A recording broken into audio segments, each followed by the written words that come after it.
Okay mga lods, so ito nagbabalik naman ako mga lods at meron naman tayo ditong gagawin, isang audio bop na Bluetooth speaker. Ang complaint ay walang sound. So testing natin mga lods. Lagay natin sa FM.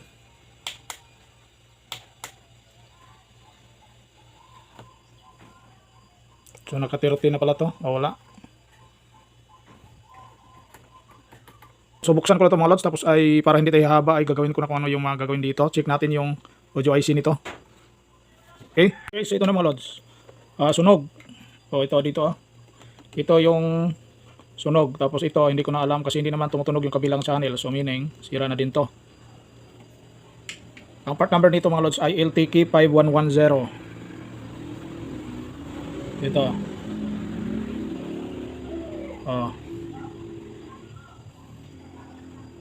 So basag. Tapos ang heatsink niya ay ito. Nagaganyan na ang heatsink niya. So covered na silang dalawa. Okay, so kapag ganito mga lods, meron akong mga rason bakit hindi ako magpalit ng IC na ganito. Una, mahirap tanggalin.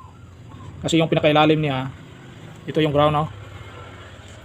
So kapag gumamit ka lang dito ng 30 watts na soldering iron pagtanggal, mahirap. So ang ginamit kong pagtanggal dito mga lods ay hot air. Pwede naman yung mga 60 watts na soldering iron.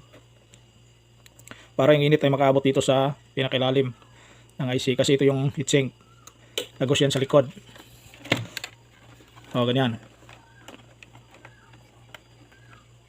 Okay.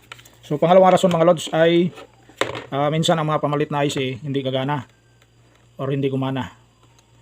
Okay. So pangatlo, kung nasunog man itong mga IC dito, pag pinalitan nito ng IC, ganun pa rin, pwedeng masunog din. Okay, kaya ang gagamitin ko ito. Ito ang gagamitin ko pamalit mga lods. Itong LTK 5110, ang wattage nito ay 27 to 30 watts at 4 ohms. Ito ay 30 watts. Tapos dito 12 volt supply. Ito ay 12 to 24. Okay. So 30 watts, 12 volts. So yun lang yung need natin na i-match natin dito. Ang input, unang gagawin nyo sa input, paano mahanap? Tingin kayo sa Google. So dito, ang input nito ay dito ang 1. 1, 2, 3, 4. So itong 3 at 4, ito yung input. Kung titingnan nyo yan sa Google, 3 and 4. Pero ang 3 and 4 ay mayroong negative at positive yan. So ito yung negative 3, ito yung positive 4. Negative, positive. So mayroon kasing nagtanong mga lods na hindi niya alam paano magkabit dito ng input. So ang pangalawang paraan mga lods ay i-on natin to.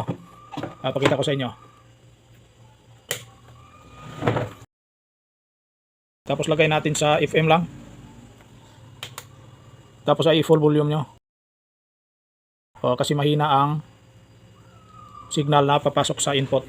Okay.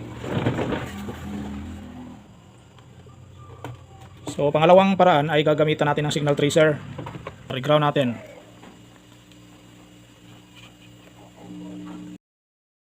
Ito yung ground, green. Ito yung dulo. I-ground natin. Ground natin, tapos tusok tayo dito. At 90s, here energy #1 show in the Okay.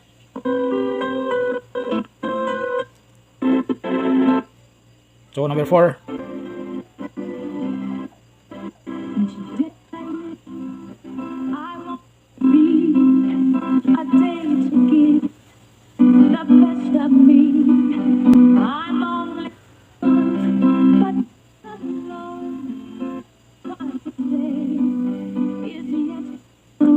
Okay, ang signal ay dito sa 4, ito. Pin number 4, wag sa 3. So ang pagkabit dito, ito, dito, left at right. Tapos kapag naka-ground na ito or may wire na papunta sa ground dito, no need ka na magkabit ng wire dito. No need ka nang maglagay ng wire dito. So ito at saka ito, isang wire lang. Okay na. So bali ang ikakabit ko dito mga lods, dalawang wire na lang. Hindi na ako mag-wire dito kasi ito lang yung i-wire ko. Okay? Okay, so ito na mga lods. Ito yung input or inputs para sa dalawang audio IC or ginawa na nating isa. Yan. So bakit dito ako before ako sa capacitor? Kasi kung titingnan nyo dito, may capacitor, din resistor. Ito limit resistor ito or limiter ito. So capacitor, resistor. Tapos pagdating dito, capacitor na naman. Tapos kung titingnan natin doon sa input ng board, mayroon na namang capacitor. Okay. So lipat tayo dito sa kabila. So dito na tayo sa likod. Kanina ko pa nilagay itong 1/4 na plywood dito. Dito natin siya ilalagay. Ganyan, screw natin. Okay, so ito pakita ko. Ito ang input natin, dalawa na lang. Left tsaka right na lang. Wala nang ground na wire. Bakit? Ito na. Kapag naka-ground ka na ng isang wire, noon din na dito. So ito ang positive. Then mga speakers. So kaya before tayo sa capacitor nagkabit ng input signal kasi galing dito, pumupunta na naman yan dito sa ito capacitor. Tapos ang resistor papunta ground.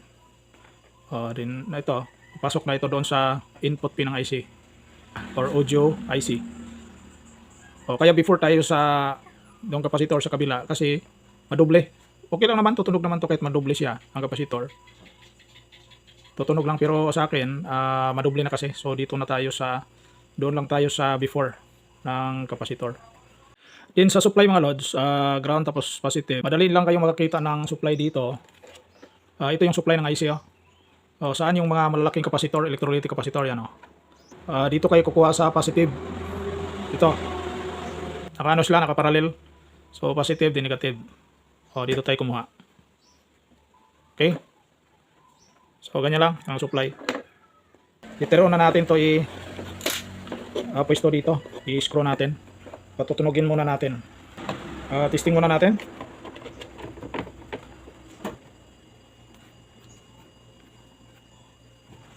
Turn on.